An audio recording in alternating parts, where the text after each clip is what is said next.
지수는 부진하고 종목별로는 또 진짜 천지 차이로 양극화가 나타나는 그런 수익률인데요.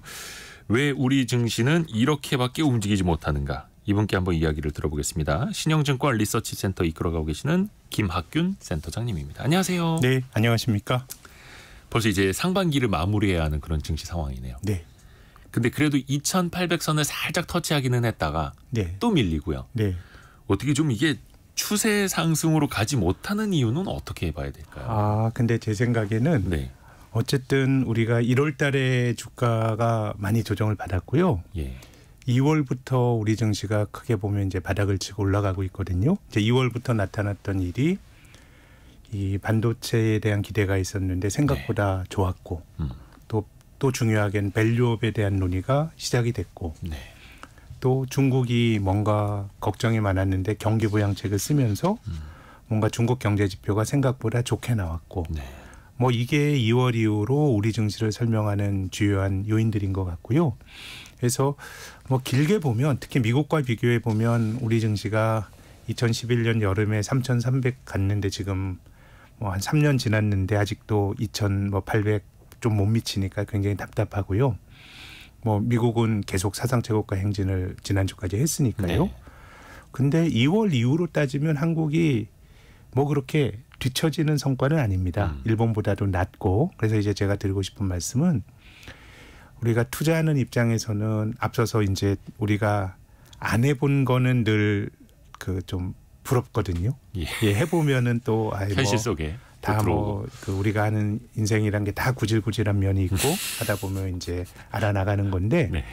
이제 투자도 저는 그런 생각이 드는데 이게 끝없이 올라가야 된다고 생각하면 안 되고요. 지금 어쨌든 우리 증시는 2월 이후로 반등을 하고 있습니다. 이때 봐야 될 건 올라가는 게 아니고 조정을 얼마나 받느냐 봐야 돼요. 강세장의 특징은 이게 계속 올라가고 어디까지 올라가고 이건 우리가 알 수가 없어요. 그런데 이것이 올라가는 흐름인지 떨어지는 흐름인지 여기에 대해서 우리가 가늠을 할 뿐이고 물론 올라가는 흐름인지 떨어지는 흐름인지에 대한 또 절대적인 기준도 있을 수 없어요. 네. 다 헷갈리는 거긴 하지만 저는 어쨌든 우리 증시가 2월부터 반등하고 있고 2,800이라는 선은 2021년 장이 무너지는 후 처음 간 선이거든요. 그럼 거기 지금 한 30포인트 밀렸어요. 네. 강세장의 특징은 많이 오르고 조정은 조금 받는 거예요. 그러면 지금까지는 이게 뭐 못 오른다가 아니고 이게 뭐 어디까지 오를 것이다 이런 말씀이 아니고 어쨌든 2월 이후 지나고 있는 반등세가 이어지고 있다고 봐야지. 이거 뭐 20, 30포인트 밀리니까 또 뭐 이렇게 말하는 거는 그래서 이제 우리가 늘 올라갈 때는 어디까지 올라갈 거냐 보는데 실은 올라갈 때는 본질적으로 투자 시장이 주가가 올라갈 때는 이게 버블이라고 하더라도 사람들이 그렇게 한쪽으로 쏠림이 생기게 되면 적정 가치보다 더 많이 오르는 경향이 있고요. 떨어지는 장에서는 이게 내재 가치보다 저평가됐더라도 더 떨어질 수가 있는 거거든요. 그래서 본질적으로 주가의 아주 고점과 바닥은 우리가 알 수가 없고 지나가 봐야 아는 거고요. 그래서 우리는 지금 시장이 그래도 올라가는 리듬인지 올라가는 리듬이라 그러면 조정시 매수고 만약에 떨어지는 장이라 그러면 반등시 매도가 돼야 되는 거 아니겠습니까? 근데 전 2월 이후로 따지면은 그래도 이제 최고치에서 뭐 한 300-400포인트 오르고 조정은 한 20-30포인트니까 여전히 어쨌든 한국 시장이 올라가는 힘이 유지가 되고 있다라고 봐야 될 것 같고 그래서 이제 앞서서 주가를 끌어올리는 몇 가지 동력들을 한번 복기를 해보면 반도체는 뭐 상당히 저는 HBM과 무관하게 한국 기업들에게 좀 도움이 될 수 있을 거라고 보는 게 뭐 HBM은 SK 하이닉스 같은 데는 잘하고 또 삼성은 좀 뭐 걱정이 많고 이런 거 아닙니까? 네. 근데 지금 이제 HBM이 SK 하이닉스가 이제 너무 잘 되면서 SK 하이닉스 기존의 전통적인 그 반도체를 디램이나 낸드 만들던 걸 이제 마진율이 높은 HBM으로 막 바꾸고 있다라고 하는 뉴스가 들려요. 그러면 이제 기존에 만들었던 저 오래된 레거시 램은 또 삼성이나 이런 데가 또 만들거든요. 네. 그럼 이제 뭐 삼성전자 입장에서는 조금 자존심이 상할 수도 있겠지만 전체적으로 어쨌든 좀 수혜를 보는 구조고요. 그럼 삼성전자 실적이 바닥을 치고 돌아선다라고 하는 거는 HBM에서의 어떤 적응력과 무관하게 어쨌든 좀 기회가 있는 거거든요. 기존 사업에서. 네. 그래서 제 생각에는 반도체라고 하는 거는 지난 한 5개월 동안 주가를 끌어올린 동력인데 뭐 이게 아직 끝난 건 아닌 것 같고요.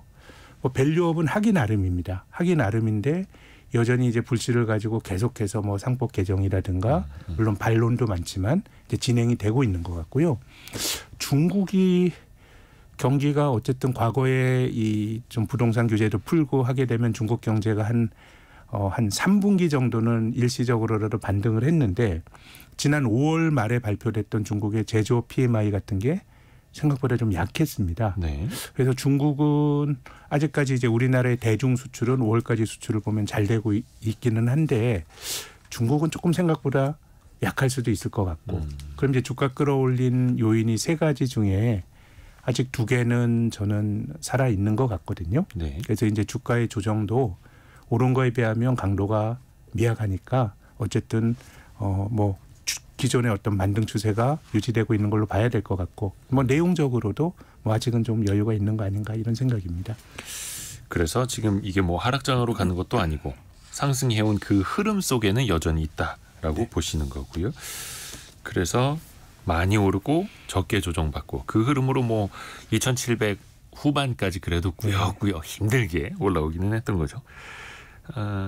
하반기 또 전망 어떤 뭐 리서치 센터에서는 좋건 싫건 간에 막 증시 전망을 하셔야 되잖아요. 네, 또 네. 최근에 보니까 어떤 증권사들이 이제 3,000선까지도 네. 이제 바라보는 데들이 나오고 있더라고요. 네. 신용증권에서는 혹시 어떻게 보세요?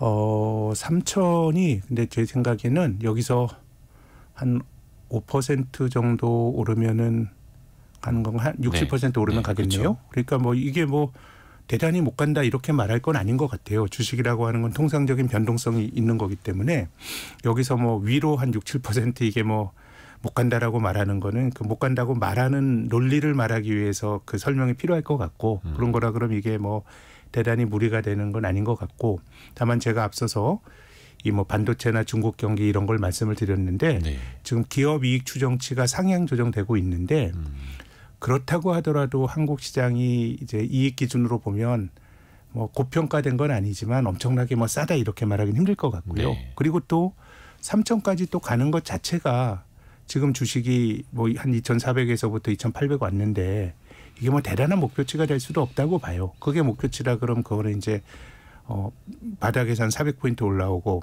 위로 한 200포인트 남았다 올라갈 때 파는 기회로 활용해야 되는 정도라고 보는데 네. 그래서 저는 밸류업이 정말 중요할 것 같습니다. 지금 저는 한국에서 어쨌든 논의의 장이 열렸다는 게 굉장히 저는 의미가 있다고 봅니다. 네. 일단 상법 개정을 하고 이런 거에 대해서 좀 반대하는 의견들도 나오죠. 오늘 조간을 봤더니 이제 바이오 회사 이런 데는 이 M&A도 많이 하고 투자 많이 해야 되는데 네. 주주들이 이리저리 회방 놓으면은 안 된다. 저는 그런 주장할 수도 있다고 봐요. 그리고 또 기본적으로 주식시장에서 그 주식을 사고 파는 주주들은 기본적으로 단기주의일 가능성이 있죠. 네. 그 기업을 하는 예컨대 뭐 회사의 설립자나 직원들 이런 사람들은 뭐 직장을 좋은데 나쁜데 막 바꿀 수는 없잖아요. 길게 봐야 되는데 주주들은 주식을 팔면 거기로부터 자유로울 수 있기 때문에 본질적으로 주식시장의 그 주주들의 요구는 단기적일 수가 있습니다. 단기적인 시각에서.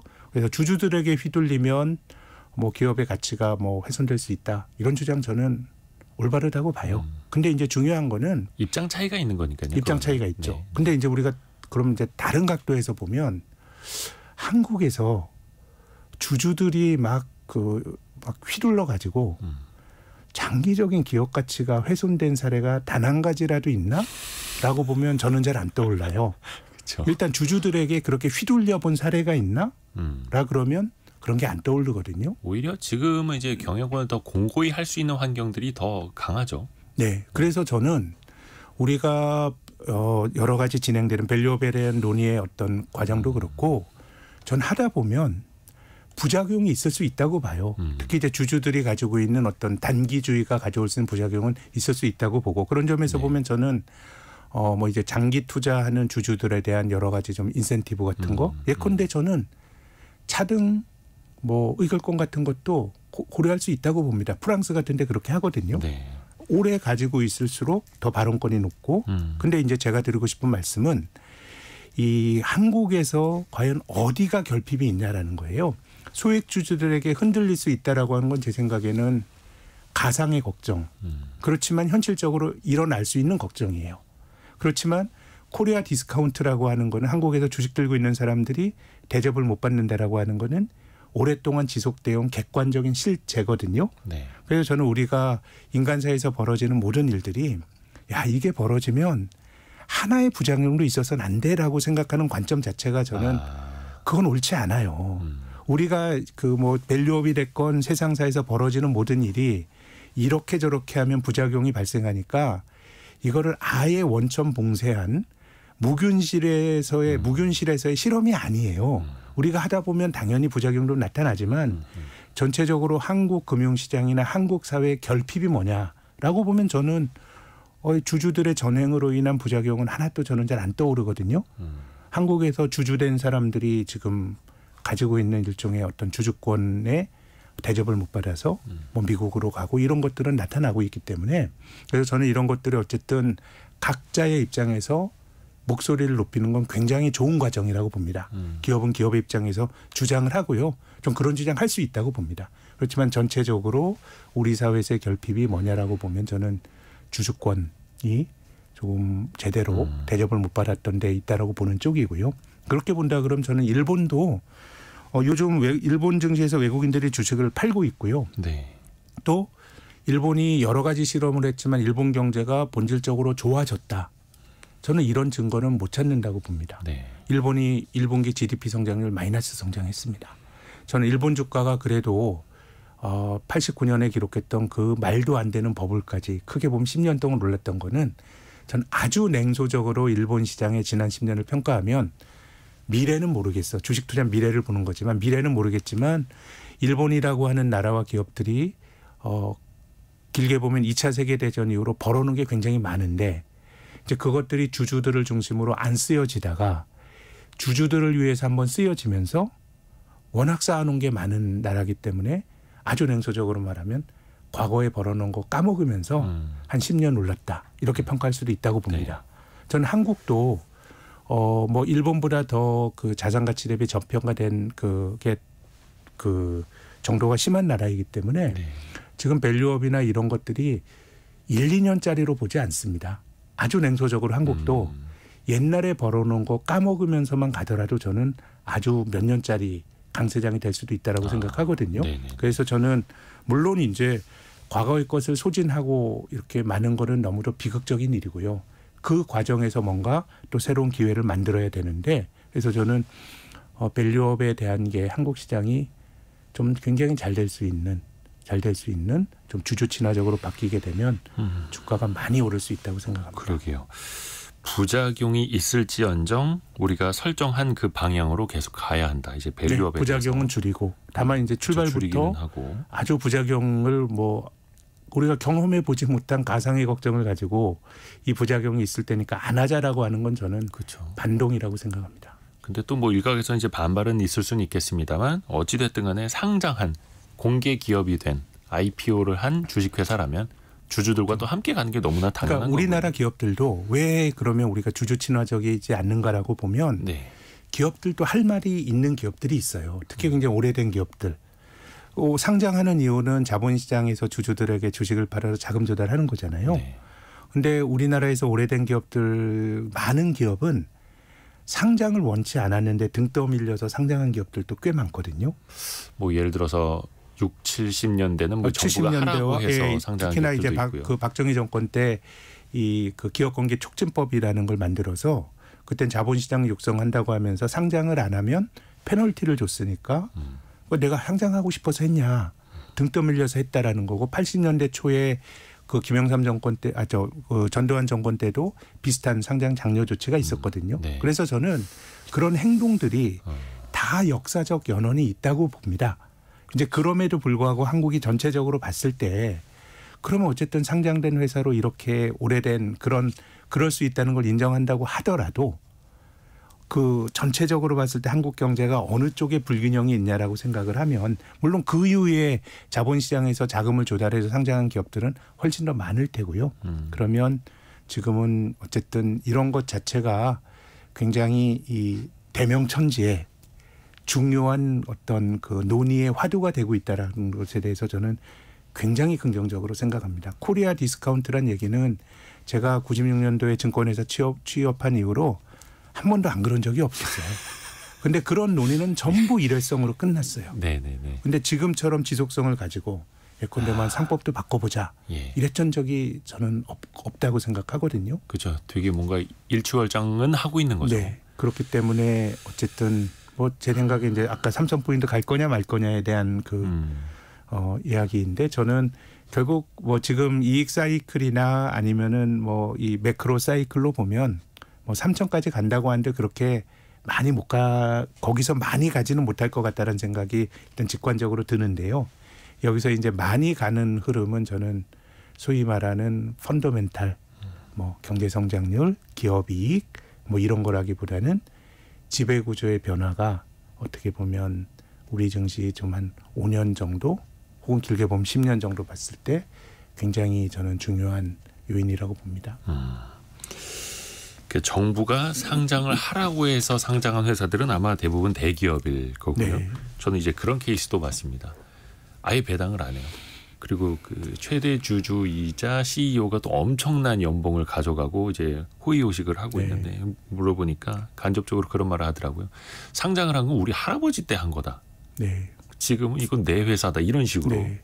상장되어 있는 주식회사에서도 현재 그런 생각을 갖고 있는 대주주들이 그러니까 그게 참 우리나라 있습니다. 밸류업이 잘 될 수도 있고 안 될 수도 있는데 아무튼 지배구조가 한국의 지배구조는 정말 독특합니다. 지금 그 이 대표 이야기하신 것처럼 이 내 회사라고 하는 자연인이 이거 내 거야 혹은 우리 아버지 할아버지가 만들었어라고 하는 그런 식의 지배구조가 존재하는 나라가 많지 않습니다. 일단 있더라도 그냥 가족 기업일 거면 상장을 안 하면 되죠. 안 하면 되죠. 그것도 뭐 상장을 또 특히나 유럽처럼 자본시장이라기보다는 은행 시스템 중심으로 발달한 나라들은 가족 기업들 중심으로 상장 안 하는 기업도 많습니다. 그냥 돈 필요하면 대출 받으면 되니까. 그거는 그들 입장에서는 합리적 의사 결정인데요. 네. 근데 어쨌든 저는 크게 보면 우리나라도 이 그 외환위기 이후로 자본시장 중심으로 뭔가 이제 경제 구조가 바뀌고 있다고 생각하는데요. 예컨대 한번 미국을 보면요. 미국 기업 중에 오너가 있는 회사 아마존. 예, 제프 베이조스가 일대 주주입니다. 네. 버크셔 해서웨이 이거는 일대 주주가 워렌 버핏이죠. 또 테슬라 일론 머스크가 일대 주주입니다. 네. 어떻게 보면 한국과 같이 주인이 존재하는 회사들이고요. 나머지 회사들 보면 일대 주주가 대부분 뱅가드입니다. 2대 주주는 블랙락입니다. ETF를 운영하는 자산운용 회사. 3대 주주나 4대 주주쯤 되는 데는 스테이트 스트릿이라고 이 회사는 아예 ETF를 처음 만들어낸 그런 어떤 자산운용사거든요. 네. 그 심지어는 대주주가 1대 주주인 제프 베이조스가 있는 아마존마저도 2대, 3대, 4대 주주는 뱅가드, 블랙락, 스테이트 스트리트거든요. 네.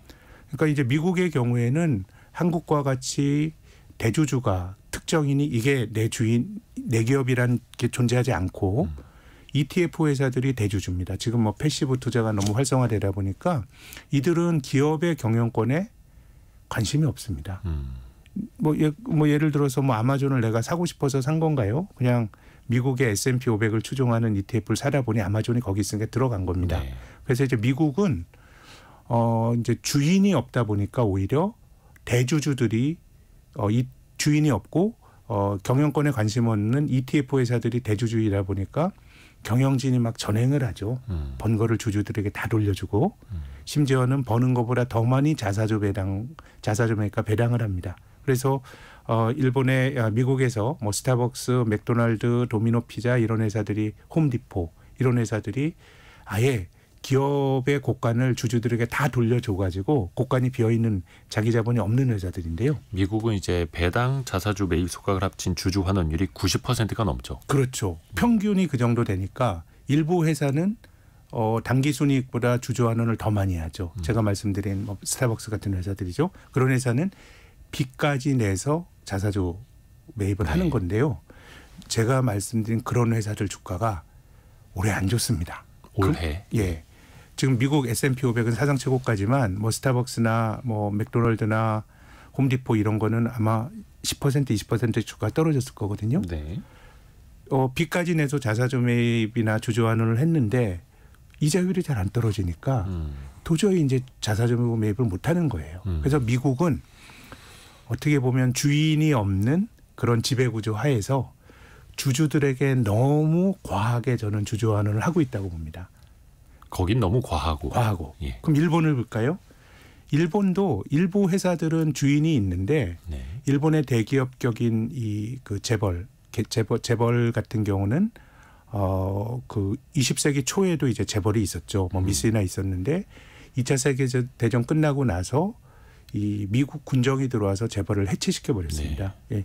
너네들이 일본 군보에게 돈 대줘 가지고 태평양 전쟁 일으킨 거 아니냐 그래서 일본의 대기업들은 주인이 없고요. 일본의 시가총액 1위인 기업은 도요타 자동차인데요. 일대 주주가 도요타 그룹이라는 건데 뭐 도요타 직물 몇몇 회사들끼리 순환 출자를 해가지고 대주주가 되는 거예요. 네. 그래서 일본도 내 회사라고 하는 개념을 가진 자연인이 그 한국보다는 그런 어떤 오너십의 그 개념이 약한 편이고요. 중국은 볼까요? 중국은 뭐 사회주의 국가 국유 기업이고 또 이제 몇몇 기업들은 이게 뭐 민영 기업이라고 하지만 실제로 중국 공산당이 지배하는 거 아니야? 네. 라는 또 의심을 받고 있죠. 그래서 보면 자연인으로서의 어떤 개인 혹은 그 가문이 회사의 주인인 그 어떤 오너십을 가진 건 한국밖에 없고요. 정말 이게 100% 나쁘다고 생각지 않습니다. 특히나 일본 같은 건 주인이 없다 보니까 8, 90년대까지 뭔가 동서냉전이 있고 뭐 이제 계획 경제고 또 막 미국이 봐주고 이랬던 상황에서는 뭐 일본이 잘 나가다가 90년대 이후로 소위 뭐 신자유주의라고 하는 동서냉전도 없어지고 시장이 딱 던져지니까 저는 한국 기업들이 뭐 1990년대 2000년대 초반 10년에 약진했던 거는 주인이 있었기 때문이라고 봅니다. 일본은 주인이 없는 사회에서 하다 보니까 그냥 허물어진 거고요. 근데 이제 주주들 입장에서 보면 이제 너무 지배주들의 이해관계가 강한 것도 저는 부인하기 어렵고요. 그래서 저는 타협을 해야 된다고 봅니다. 다들 뭐 일장일단이 있는 시스템이긴 그럼요. 합니다만 빠르게 성장할 때는 일종의 뭐 표현이 좀 그렇습니다만 오너가 있어서 빠르게 네. 그룹을 성장시키는 게 더 좋을 때가 있었고. 네. 근데 또 그게 지금 우리 시스템에 우리 경제 규모에 맞느냐도 저는 봐야 한 되는 규모 그게 우리가 미국처럼 가는 거는 저는 옳지 않다고 봅니다. 그런 자본주의는 주주들만 좋은 자본주의는 예컨대 뭐 자사주 매입하는 게 자사주 매입 소각하는 게 주주들에겐 좋아요. 네. 발행 주식수가 줄어드니까 그 기업 실체에 대해서 주주들의 지분율이 높아지는 거거든요. 근데 우리가 기업의 가치라고 하는 건 주당 가치가 아니에요. 기업이 벌어들이는 당기 순이익, 설비 투자 총량 이게 기업의 가치거든요. 네. 근데 자사주 매입 소각한다고 기업의 가치가 높아지나요? 기업의 가치는 그대로예요. 그건 주주들에게만 좋은 거예요. 그래서 저는 어떤 그 상장된 회사가 주주들에 대해서 신경을 쓰는 그런 어떤 거를 저는 폄훼하는 건 절대로 아니지만 네. 미국식 자본주의는 오직 주주들만 좋은 자본주의고요. 한국은 뭐 제 느낌으로는 주주들도 홀대받는 자본주의니까 그 사이의 균형을 저는 잡아야 된다고 봅니다. 그렇게 보면 극단에 있는 거죠. 미국 자본시장과 우리나라 자본시장. 그러니까요. 우리나라가 뭐 일본이나 중국처럼 그 한중일 상국은요. 미국처럼 그 자사주 매입이나 주주환원 많이 할 수도 없습니다. 산업 구조 자체가 설비 투자 많이 들어가는 무거운 산업이니까 네. 어느 정도 가져가야 되는 거거든요. 그러면 이제 그런 나라 기업들에게 뭐 주주환원을 미국처럼 하라라고 하는 건 제 생각에는 정말 장기 성장 동력을 단기 주주들이 빼먹을 수도 있지만 그렇다고 산업 구조가 비슷한데 일본과 중국보다 주주환원을 안 하는 거는 또 대만도 있고요. 예, 그럼 이게 설명이 되냐라는 거죠. 그래서 제 생각에는 조금 이 밸런스를 잡아 나가야 되는데 우리는 좀 지배주주 편향이 너무 강하기 때문에 이제 그게 어느 정도 시정되는 것만으로도 저는 한국 주식시장이 굉장히 주주들 입장에서는 긍정적이고 좋은 효과가 있을 거라고 봅니다. 밸류업. 그래서 이거는 길게 보고 꾸준히 우리가 뚜벅뚜벅 나아가야 하는 그 부분이고요. 시장 좀 내부적으로 조금 더 한번 들어가 볼까요? 오늘 뭐 삼성전자가 뭐 8만 원대는 유지는 하고는 있습니다만 최근에 보니까 외국인 투자자들이 삼성전자 위주로 삼성전자 8만 원 지금 밑돌았네. 예. 민망하게. 아무튼 8만 원 전으로 움직이고 있는데요. 최근에 외국인 투자자들이 삼성전자 주식을 좀 많이 샀더라고요. 네. 이건 좀 어떤 흐름이라고 봐야 될까요? 뭐 이제 보는 관점에 따라서는 잘 나가는 회사들, 예컨대 엔비디아나 이런 쪽은 저는 SK 하이닉스 주가도 거의 뭐 엔비디아에 맞물려 있다고 네. 봐야 되지 않을까요? TSMC 그렇고 뭐 엔비디아는 올 들어서 100% 넘게 올랐고 TSMC와 그리고 SK 하이닉스는 한 40% 넘게 올랐을걸요. 삼성전자는 거의 작년 말 대비해서 5% 안쪽으로 오른 것 같은데요. 그런 거라 그러면은 뭐 다른 선택을 할 수도 있는 거죠. 예, 엔비디아가 너무 잘 나간다고 하더라도 제 느낌으로는 엔비디아가 안 된다가 아니고요. 네. 저는 잘 모르겠습니다. 다만 그런 식의 높은 이익 증가율을 계속 유지시켰던 사례는 별로 없으니까 나쁘다가 아니고요. 제가 잘 모른다는 전제로 하고 다음 분기 때 엔비디아 실적이 기대치에 못 미칠 수도 있어요. 지금까지는 계속 시장의 눈높이보다 더 높았으니까 항상 어닝 서프라이즈였는데 지금까지는. 이제 그런 것들이 어긋났을 때 많이 이제 주가가 조정을 받을 수 있게 또 조정을 받더라도 많이 조정받더라도 이게 또 아주 장기적으로 보면 그 조정이 크게 보면 이게 더 오르기 위한 중간 조정일 수도 있지만 근데 이런 식으로 뭐 6개월 사이에 배 오르고 이런 조정은 일단은 그 기대가 한번 꺾이는 것만으로도 조정폭이 깊게 나타날 수 있거든요. 더 간다고 하더라도. 네. 그렇게 보면은 또 다른 측면에서는 또 삼성전자가 기대가 많이 반영되지 않았는데 이런 전통적인 앞서 말씀드린 어떤 레거시 반도체만 가지고도 실적이 좋아지니까 뭐 그런 선택을 저는 할 수도 있다라고 봅니다. 예. 또 그리고 아주 요건 단기적인 이야기이긴 합니다만 엔비디아 주가가 살짝 며칠 조정을 받으니까 뭐 하이닉스 같은 경우는 오늘 한 4% 떨어지고 좀 변동성이 또 크게 나타납니다. 그럼요. 많이 그 오른 과정에서. 주식은 조정받을 때도 많이 그 조정을 받는 거고요. 특히나 이제 성장에 대한 기대가 투영이 된 종목들은 전체적으로 밸류에이션이 높아지는 거니까 제가 뭐 이런 것 때문에 성장주를 사지 마세요 이런 말씀은 절대로 아니고요. 그거는 지금 뭐 엔비디아가 올 들어서 배가 됐는데 네.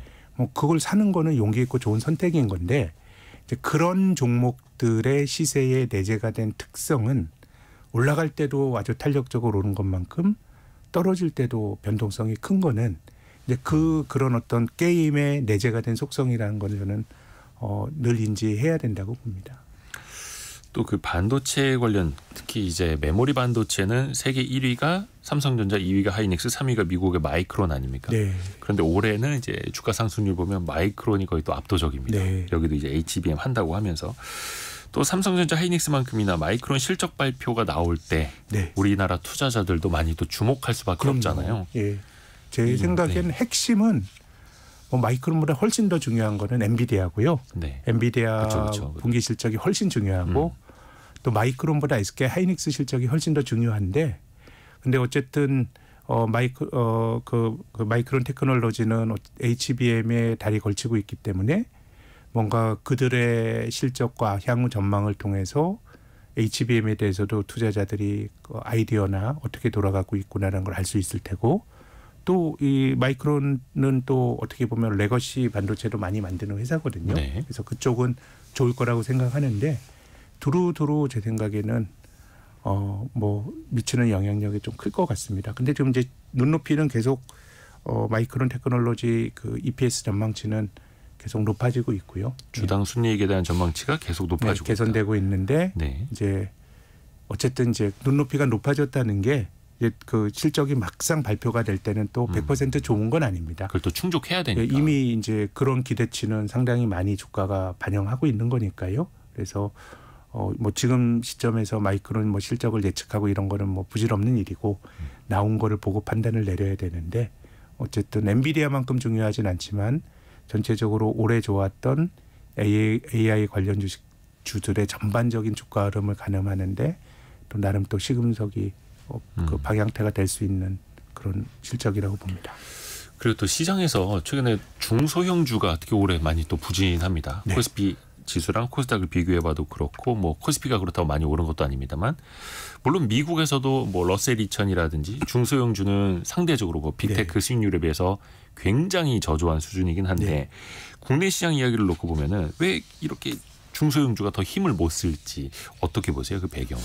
근데 저는 보면 중소형주라는 개념이 조금 대표성이 약한 것 같아요. 아하. 왜냐하면 우리나라에 상장된 게 한 2,300개 되는데요. 위에 있는 100개 빼면 2,200개는 중소형주거든요. 네. 그러면은 종목별로 보면 올해 그 음식료나 이런 쪽 주가 좋았잖아요. 네. 그거 다 중소형주예요. 그렇기 때문에 중소형주는 딱히 뭐 그 지수로서 벤치마크하는 의미도 실은 별로 조금 없고, 떨어지고. 예, 또 바닥바닥으로 보면은 또 많이 오른 종목도 있기 때문에 뭐 제 생각에는 꼭 뭐 중소형주가 안 됐다라고 보기는 좀 힘든 것 같아요. 그러니까 중소형주 지수로 보면 그게 맞지만 지수 자체가 어떤 종목을 설명하는 효과는 굉장히 약하기 때문에 다만 이제 요즘 미국을 봐도 그렇죠. 이제 지난 주말 이틀은 미국이 주식이 좀 조정을 받았지만 예. 뭐 엔비디아도 한 2, 3% 조정 받았잖아요. 네. 근데 그 직전까지 엔비디아, 애플, 마이크로소프트가 시가총액 1위 경쟁을 하면서 막 가끔씩 한 3, 4%씩 3, 4% 정도는 엔비디아가 올랐던 것 같아요. 네네. 근데 S&P 500 보면은 사상 최고치지만 뭐 0.2% 오르고. 그러니까 지금 미국도 좀 양극화가 좀 큰 것 같아요. 올해 S&P 500 지수가 한 10%에서 15% 사이 정도 올랐던 것 같아요. 그럼 지수가 그렇게 올랐다는 건 굉장히 좋은 장이거든요. 네. 근데 S&P 500 지수 중에서 주가가 원래 마이너스인 게 절반 정도가 돼요. 그러니까 지금은 뭔가 금리도 압도적으로 아주 낮지도 않고, 그러니까 주식이라고 하는 모든 그 에셋 클래스가 저금리니까 다 같이 올라가는 힘도 아닌 것 같고요. 네. 그리고 AI 말고는 실은 뭐 또 성장 동력은 좀 약하다 보니까 이제 글로벌하게 좀 나타나는 현상이 아닌가 싶고, 그러면 이제 AI와 같은 그런 신성장 산업을 제외한다 그러면 두루두루 많이 걸리는 건 또다시 중국인 것 같습니다. 중국이라든가 전통적인 산업에 대한 노출도가 큰 나라가 괜찮고, 또 한국과 같은 경제가 뭐 아주 좀 좋고 그렇게 된다 그러면 이제 올라가는 폭이 확산이 될 것 같은데, 앞서 말씀드린 것처럼 중국도 제조업 PMI 같은 걸 보면 아직 뭐 올 봄부터 시작이 된 중국 경기 반등세가 끝났다고 말하기는 어렵지만 네. 5월 제조업 PMI가 벌써 50 밑으로 떨어진 거는 조금 약한 거거든요. 그래서 미국도 좀 쏠림이 있는 것 같고, 시장 전체적으로 보면 이게 좋은 건 아닙니다. 미국은 쏠림이 좀 심하고 중국 경기는 올라오다 조금 예. 떨어지고, 한국도 어쨌든 뭐 올라오다 중소형 조정하고. 지수가 안 된다라는 거는 나름의 대형주 중심의 쏠림이 있다는 건데, 그러니까 뭐 투자자들 입장에서는 상당수 종목은 사는데 뭔가 좀 불편함이 있으니까 가는 종목으로 더 들어가는 거거든요. 그렇게 되면은 그 기업이 아무리 좋다고 하더라도 그 기업의 밸류에이션은 무리가 있을 수도 있는 거기 때문에, 그래서 뭐 한국뿐만 아니라 이제 미국에서도 어느 정도는 좀 쏠림이 나타나고 있는 것 같습니다. 그러니까 이제 엔비디아 같은 데가 어깨가 굉장히 무거워지는 거죠. 그러니까 저도 이제 제가 진행을 해온 거 이렇게 다 뒤돌아보면은, 저도 이제 와이스트리트에서 운영을 하고 있습니다만 그 질문들을 거의 매해 빠지지 않고 해왔더라고요. 왜 이렇게 쏠림 현상이 심한가요? 네. 그때마다 그 쏠린 대상이 언제는 식음료, 언제는 화장품, 언제는 반도체, 그 섹터만 달라졌을 뿐이지, 네, 뭐 네, 로봇, AI 네. 등등. 근데 생각해 보면 쏠리니까 증시다라는 생각도 또 그게 들고요. 또 늘 또 예. 어떻게 보면 주식시장에 내재가 된 속성이 뭐지, 주식투자는 그 미인 투표라고 하는데, 그렇죠. 그때도 예뻐 보이는 쪽으로 뭐 쏠림이 선택을. 있을 것 같다는 생각은 드는군요. 그 2천여 개, 국내에만 하더라도 2천여 개 종목 중에서 또 잘 골라야 되는 거고요. 근데 개인 투자자분들이 이제 수급을 보니까 올해 들어서 코스피는 거의 한 14조 원 가까이 순매도를 했고, 코스닥에서는 5조 5천억 정도 순매수를 하고 있더라고요. 그러니까 단순히 보면은 이제 오르는 시장에서 좀 팔고 떨어지는 시장에서 좀 사고 이런 걸 수도 있을 텐데, 이런 접근 방식은 또 어떻게 보세요? 특히 이제 중소형주들 많이 네. 또 하반기에 뭐 금투세 이슈도 있고 조금 혼란스러울 수도 있을 텐데요. 저는 중소형주에서 기회가 많을 것 같다는 생각입니다. 오. 근데 이게 뭐 하반기에 좋을 거냐 이건 잘 모르겠고요. 네. 저는 뭐 제 실력으로는 뭐 하반기 1년 이런 거는 뭐 제가 뭐 실력이 없다는 걸 이렇게 있다 보니까 아이, 조언 말씀을요. 입장에서 알겠더라고요. 항상 너무 근데 다만 겸손하셔가지고. 네. 2년 3년 놓고 생각하면 네. 한국에서도 내가 어떤 주식을 소위 뭐 가치 투자자라 그래서 싼 주식을 샀는데 한 2년 반 3년 지나도 안 돼. 그건 제 생각에는 그게 가치 투자가 아니었던 경우가 많아요. 내가 싸다고 생각했지만 실은 내가 못 본 약점이 많은 거고요. 근데 이제 말씀하신 것처럼 지금 잘 나가는 인공지능 관련주들은 많이 오르고, 또 중소형주들은 많이 억눌려 있기 때문에 뭐 하반기는 뭐 전혀 모르겠고, 하지만 뭐 한 2년 반 3년 내가 여윳돈을 가지고 사서 기다린다 그러면 전 요즘은 그 어느 때보다 싸 보이는 주식들이 굉장히 좀 많아 보인다라는 생각을 드리고 싶고요. 근데 이제 이게 중소형주가 되고 이런 것도 참 주식시장이라고 하는 게 어떻게 보면 참 이 무정하고 잔인한 면이 있는 게 이 선도주가 꺾여야 네. 패러다임이 바뀌더라고요. 예, 우리나라가 그렇죠. 지금 뭐 이제 쏠려 있는 그 예. 주도주가 좀 관심을 잃어야 길게 거기 갔던 보면은 수급들이 좀 지금 이제 빠져나오죠. 뭐 AI주나 이런 것들이 네. 이제 좋은 나름의 이제 좋은 주식들인데 우리가 중소형주나 흔히 또 가치주가 또 됐던 게 2012년부터 2016년까지 또 좋은 장이 있었거든요. 네. 근데 그 직전에 이 시장을 풍미했던 게 그때의 지금의 성장은 AI죠. 근데 십수년 전의 성장은 중국이었어요. 네, 네. 또 한국에서 그게 나타났던 게 차화정이었죠. 예, 2012년. 예, 중국이 한없이 갈 거란 생각으로. 근데 이제 차화정이 2011년 여름부터 무너지면서 이제 중소형주와 가치주가 됐거든요. 그래서 저는 뭐 한 2년 반 3년 정도 놓고 보면 싸 보이는 주식이 많다는 말씀을 드렸는데 이제 이런 것들이 뭐 주도주 개념으로 가게 되면 이제 미인의 기준이 바뀌는 거죠. 야, AI주 정말 좋은데 주가가 너무 달렸어라고 생각하면 또 투자자들이 또 다른 관점에서 미인을 찾는다 그러면 중소형주가 좀 되지 않을까 생각은 드는데 그래서 저는 뭐 길게 보면 또 중소형주 쪽에 기회가 있지 않을까 뭐 요즘 그런 생각이 자주 드네요. 근데 그 중에서도 잘 골라야 하는 그럼요. 거고요. 그건 대전제입니다. 또 그리고 대전제. 그 주도주에 쏠렸던 그 수급이 언제 또 어떤 네. 계기로 퍼지게 될지 그 시기는 또 알 수 없는 또 거고. 주도주가 만약에 꺾였을 때 그럼 소외됐던 주식들은 그럼 바로 올라가느냐? 그건 아닙니다. 또 같이 또 떨어지죠. 네. 같이 떨어지고 그렇지만은 가파르게 올랐던 주도주보다는 주가 조정의 강도는 훨씬 약한 게 일반적이고요. 그렇게 이제 패러다임이 바뀌면서 또 시장의 큰 흐름이 바뀌는데요. 네. 근데 또 그 큰 흐름 자체는 놓쳐서는 또 안 되는 거고요. 네, 그렇습니다. 그러기 위해서 저희가 또 이렇게 매주 개미숙고 시간도 함께하는 거고요. 오늘은 신영증권 리서치센터의 김학균 센터장 통해서 이야기를 들어봤고요. 다음 시간도 또 기대해 보겠습니다. 네, 고맙습니다. 감사합니다.